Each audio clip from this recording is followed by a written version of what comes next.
안녕하세요, 김세연입니다. 기다리고 기다리다가 결국 리뷰를 전해드리기로 결정을 했습니다. 아마 참 많은 분들께서 저와 같은 마음으로 25년 상반기를 기다리고 계시지 않을까 싶은데요. 바로 25년 상반기에 풀체인지된 모습으로 등장하게 될 트래버스입니다. 사실 트래버스의 풀체인지 3세대 모델이 발표가 된 지가 어느덧 1년이라는 시간이 지났기 때문에 미리 그 신차를 기다리고 계신 분들도 계실 것 같고요.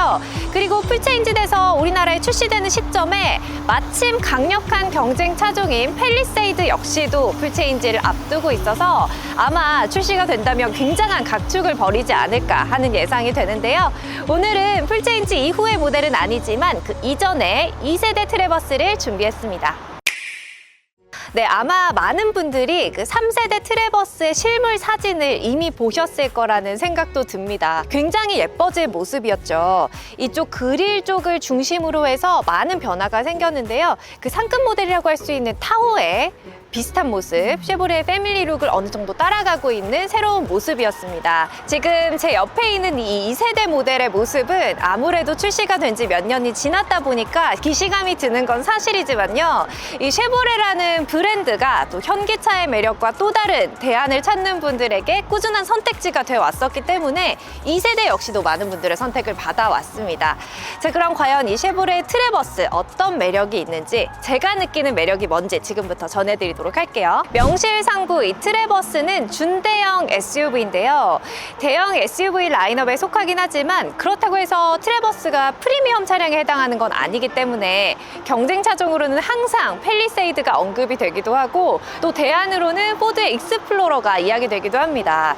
이렇게 함께 언급이 되는 차종을 보더라도 이 차는 이미 큰 차다라는 인식이 드시죠. 트래버스 같은 경우는 5가지로 사양이 나뉘어서 제공이 됩니다. 레드 라벨이 있고, 프리미어가 있고, RS가 있고요, 레더 프리미엄이 있고요, 마지막 하이컨트리, 이렇게 5개로 구성이 돼 있는데 이 차는 최상위 모델에 해당하는 하이컨트리 모델이고요. 전장이 5230mm, 그리고 전폭이 2000mm에 해당하는 굉장히 큰 차입니다. 이렇게 5개로 나뉜 트림별로 이 트래버스 같은 경우는 뭐 몰딩이나 아니면 이런 그릴의 디자인이나 여기 들어가 있는 보타이의 색깔, 이런 것들로 좀 트림별 구분을 지어놓은 걸 확인하실 수가 있습니다. 가운데에 고급스럽게 좀 크게 헤드라이트를 이어주는 듯한 크롬바가 설치가 되어 있는데 이 크롬바가 마치 앞에 있는 이 큰 그릴의 상부와 하부를 나누는 듯한 느낌으로 들어가 있는 게 보이시죠? 근데 이렇게 옐로우 보타이가 들어가 있는 거는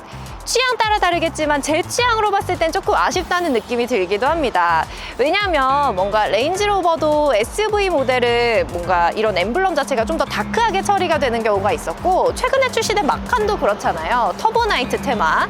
근데 이런 식으로 뭔가 어둡지 않고 밝은 노란 보타이가 들어갔다는 건 언뜻 봤을 때 그냥 이 차가 제일 낮은 기본 트림으로 보이지 않나요? 그런 생각이 저는 조금 들어서 아쉽다는 생각도 해봤고요. 자, 그리고 보시면 굉장히 투박하다는 인상이 드실 거예요. 물론 이 차가 약간 이제 신차가 아니기 때문에, 출시된 지 몇 년이 됐기 때문에 그런 인상이 드실 수도 있지만 이쪽 하이컨트리에 들어가 있는 그릴 디자인은 조금 스포티하다거나 영하다거나 이런 느낌보다는 투박해 보일 수도 있다라는 말씀을 드리고 싶어요.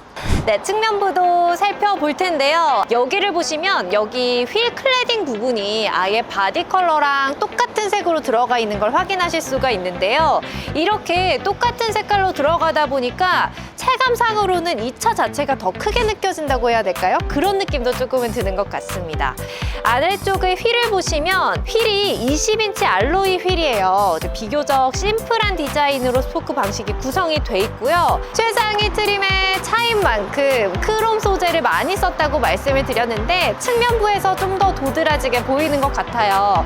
보시면 모든 몰딩이 처리된 부분도 그렇고요.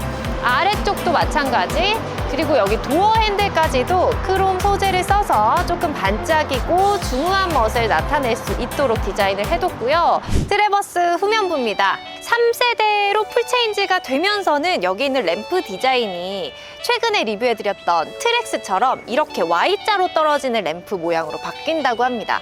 그렇게 했을 때는 조금 더 역동적이게 보이는 디테일이 하나 추가가 되는 거겠죠? 여기를 보시면 아래쪽 범퍼 구간이 조금 더 이렇게 돌출되어 있는 형태로 들어가 있는 게 보이실 텐데, 그렇다 보니까 차 자체가 좀 더 튼튼해 보인다는 인상을 주는 것 같긴 해요. 그리고 아래쪽으로 들어가 있는 머플러도 굉장히 투박하게 들어가 있는 게 보이시죠? 여기 트렁크 공간도 한번 확인을 해볼게요. 트렁크가 열렸습니다. 지금 3열을 세워놔서 여기 공간이 얼마 없는 것처럼 보이는데요. 이거를 한번 접어보겠습니다. 제가 이쪽 공간을 보여드리려고 방금 2열 시트는 접어서 평탄화를 했고요. 마지막으로 여기까지 한번 접어볼게요. 자, 이렇게 하면 트렁크 공간이 열렸습니다. 완전히 최대치로 확보를 했을 때의 상황인데, 이 정도면 진짜 엄청 쾌적하게 잠을 잘 수도 있는 수준이라고 말씀드릴 수 있겠네요. 2열에 탔습니다. 일단 여기가 아예 솟아있는 구간이 하나도 없고 여기가 독립 시트로 돼 있어서 2열에 앉았을 때 느껴지는 공간감이 굉장히 쾌적한데요. 자, 지금 1열의 시트가 맨 뒤로 밀려 있고 2열의 시트도 맨 뒤로 밀려 있는 상황이에요. 그 기준으로 봤을 때 레그룸이 3개 이상 엄청 넉넉하게 나오고, 헤드룸도 따져봤을 때 머리 위로 주먹 2개보다도 조금 더 여유 있는 공간이 나와서 웬만한 분들 앉으셔도 부족함이 없겠다라는 생각이 드는데, 이 차 자체가 워낙 크잖아요. 딱 봤을 때 너무너무 큰 차다 보니까 생각보다 헤드룸이 엄청 넓지는 않구나 하는 생각이 들기는 합니다. 헤드룸 얘기하다가 여기를 보니까 이 썬루프 자체가 2열이 이렇게 분리돼서 독립으로 들어가 있는 것 같아요.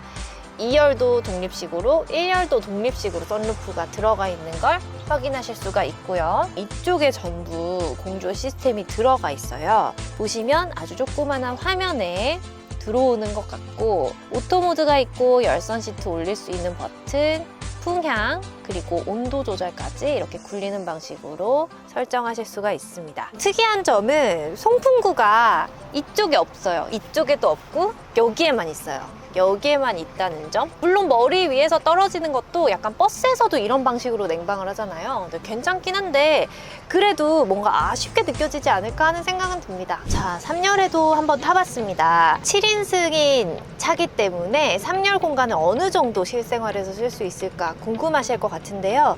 일단 지금 2열 시트를 맨 앞으로 밀어서 제가 확보할 수 있는 레그룸을 최대한 확보했을 때 기준으로 말씀을 드리는 건데, 저한테도 이렇게 거의 꽉 차는 수준의 레그룸인 거면 아마 남자분들은 많이 답답하다고 느끼실 것 같아서 성인분들이 뒤에 타시기엔 조금 어려울 것 같고요. 조금 어린 자녀분들이 있다 하면은 그래도 3열에 탈 수가 있을 것 같아요. 근데 여기 창은 되게 크네요. 이 3열에 나 있는 창이 다른 차에 비해서 굉장히 크기 때문에 3열에 앉아서 이렇게 창밖을 내다봤을 때의 개방감은 굉장히 괜찮은 수준이다. 네, 이번에는 1열에 탔는데요. 이 부분은 조금 아쉬운 것 같아요. 여기에 앉았을 때 지금 바로 보이는 이 스티어링 휠, 되게 특이하다고 느낀 건 버튼인데요.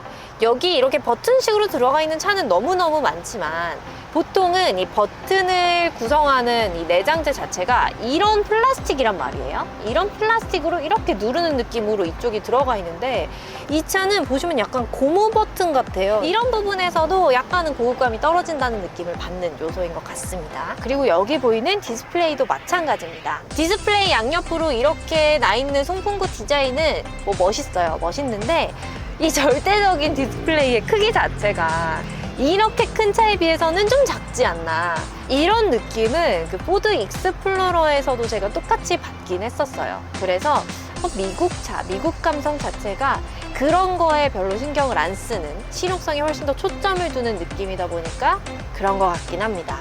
물론 지금 저는 현 2세대 모델에서의 아쉬운 점을 말씀드렸는데, 이제 곧 출시가 될 3세대 모델에서는 여기 디지털 클러스부터 여기 디스플레이가 쭉 이어져 있는 시원한 형태의 큰 디스플레이로 요즘 나오는 차들 방식으로 나온다고 해요. 아예 바뀌어서. 네, 그렇게 나오게 되면 많은 분들의 만족도를 또 확보할 수가 있겠죠. 근데 이 차가 실용성과 관련해서는 진짜 놓치지 않고 있다라고 말씀을 드릴 수 있는 게, 또 보기에는 이런 부분을 많이 꾸미진 않았지만 뭐 무선 카플레이나 안드로이드 오토 같은 건 작동이 돼요, 원활하게. 그래서 실제로 사용하는 데는 아무런 문제가 없다는 점. 이렇게 터프하게 생기고 투박하게 생긴 차, 주행 느낌은 어떨까 진짜 궁금했었는데요. 이 차는 3.6L 6기통 자연흡기 엔진이 장착된 차이기 때문에 저는 기본적으로 이렇게 가속을 했을 때 그 출력 힘에 대해서는 굉장히 만족을 했던 것 같아요. 시원시원하게 차가 와일드하게 나가는 느낌이었고, 특히 제가 미국의 다 대형 차들을 비슷비슷하게 타봐서 그런 거일 수도 있는데, 과속 방지턱 같은 걸 지나갈 때 생각보다 충격을 굉장히 잘 흡수해줍니다. 그래서 엄청 부드럽게 떠다니는 느낌은 전혀 아니지만 은근히 그런 요철 구간을 만났을 때 충격으로부터는 잘 보호를 해준다. 이제 풀체인지가 돼서 출시될 3세대 모델에서는 이제 롤링을 좀 더 잡아주고 대신 서스펜션 세팅이 좀 더 딱딱해지는 방향으로 바뀌어서 나온다고 하는데, 그렇게 되면 또 질감이 어떻게 바뀔지도 굉장히 궁금해지네요. 지금은 확실히 그 롤링이 조금 느껴지긴 해요. 어떤 좀 넘실대는 출렁이는 느낌이 차가 크다 보니까 느껴지긴 하는데, 이게 잡히면서 좀 더 단단해진다는 거죠, 3세대에서는. 자, 그리고 이 차의 또 하나의 특징은 바로 이 스위처블 AWD 시스템인데요. 여기 보시면 셀렉터 다이얼이 있어요. 이 다이얼로 상황에 따라서 전륜 또는 후륜으로 구동 방식을 바꿀 수가 있습니다. 이렇게 바꿀 수 있는 건 좋은데요. 저는 조금 불편하다고 느꼈던 게, 어쨌거나 운전자가 이걸 바꿀 거잖아요. 근데 기어 셀렉터의 위치가 여기에서 여기가 한 번에 닿는 그런 거리는 아니에요. 닿는 거리도 아니고 각도도 아니라서 약간은 불편하다.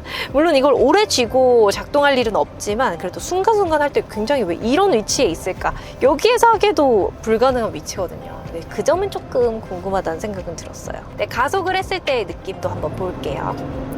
와, 일단 엔진 소음이 엄청 크네요. 와, 이런 소리를 들어본 적이 있었던가 싶어요. 저 같은 경우는 복합 연비가 8.3kg거든요. 네, 사실 큰 차다 보니까 좀 어느 정도 예상은 했지만 그래도 8.3kg라는 연비는 조금 소비자들한테 부담이 되는 연비가 아닐까 싶습니다. 그래서 연비 효율은 조금 아쉽게 느껴지실 것 같아요. 그리고 이 차에는 트레일링 시스템이 있어서 지금 견인이 되고 있는 그 적재물의 상태를 살필 수 있는, 모니터링 할 수 있는 기능이 들어가 있는데요. 아무래도 그런 기능이 들어가 있다는 것 자체가 차의 용도나 목적을 말해준다고 볼 수가 있겠죠. 네, 트래버스 2세대 시승을 마쳤는데요. 진한 미국 감성을 느낄 수 있는 시간이었던 것 같습니다. 굉장히 터프하고 투박하고 실용적이고 이제 거치장에 신경을 쓰지 않는 실제 기능에 집중한 차 같다는 생각이 들었는데요. 패밀리카로서 좀 큰 차를 고려하시는 분이라든지 아니면 차박이나 캠핑 이런 쪽으로 활용을 하고 싶다, 아웃도어 액티비티와 함께 하고 싶다 하시는 분들은 진짜 괜찮은 선택지가 될 것 같다는 생각을 했고요. 저는 다만 거의 도심에서의 저 위주의 사용이 전부이다 보니까 저한테 필요한 차 같지는 않았어요. 근데 3세대 모델이 더 예쁘게 나오고 안쪽도 더 정돈이 돼서 나온다면 어떤 모습일지 굉장히 기대가 되네요.